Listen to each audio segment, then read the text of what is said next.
Hello, everyone, boys, girls, members of the congregation. I just wanted to wish everybody a happy Easter from my home to yours. So, today we are going to go ahead and read the Easter story retold and illustrated by Carol Heyer. So, if you just want to follow along at home, I'm going to go ahead and read it. At Easter time, we think of fresh new grass and baby animals and warm golden sunshine. We think of baskets full of candy and brilliantly colored eggs. But most of all, at Easter time, we think about Jesus and all that he did for us.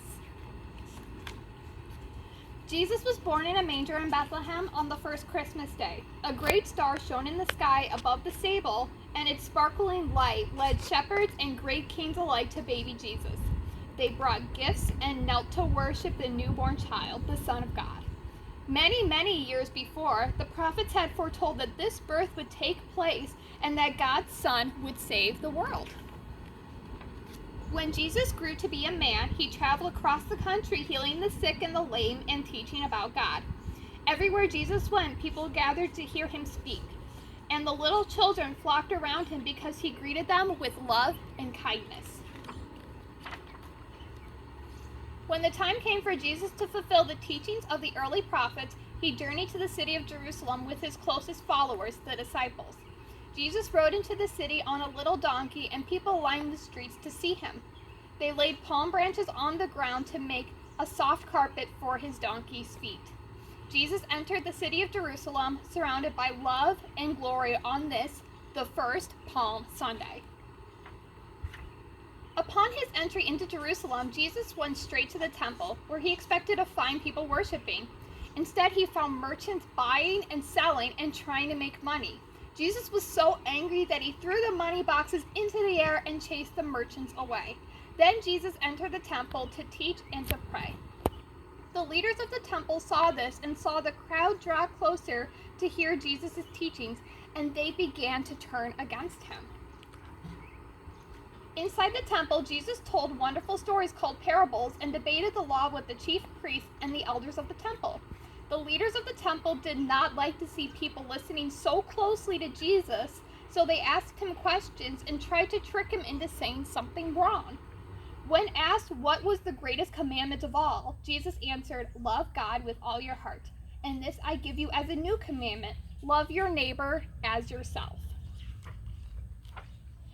As Jesus continued his teachings, more and more people followed him. The leaders and chief priests grew more and more fearful of him. They began to plot against Jesus and looked for a way to have him arrested. On the night of the Feast of the Unleavened Bread, Jesus and his 12 disciples gathered together for the traditional Passover meal. When they were all seated around the table, Jesus took a loaf of bread and gave thanks to God. He tore the bread into pieces and gave them to his disciples. He then passed around the cup so that each disciple could drink.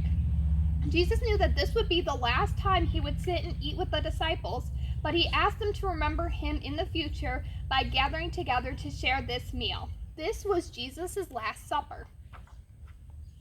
After supper, Jesus and some of his disciples went to the Garden of Gethsemane, and Jesus went off by himself to pray. When he returned, he found that his followers had fallen asleep. As he tried to awaken them, a large crowd of people arrived, carrying torches and weapons. Sent by the chief priests, these men arrested Jesus and took him away. The men took him to the court of Caiaphas, the high priest, where all the chief priests and elders had assembled. Caiaphas asked Jesus, "Are you Christ, the Son of God?"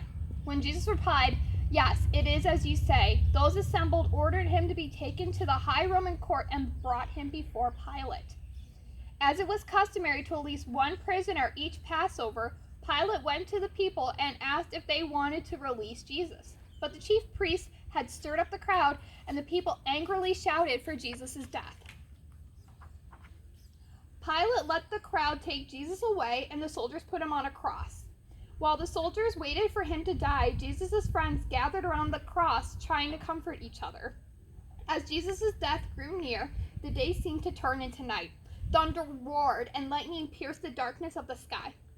And then, at the moment of Jesus' death, a powerful earthquake shook the ground so hard that the great curtain of the temple was torn in half.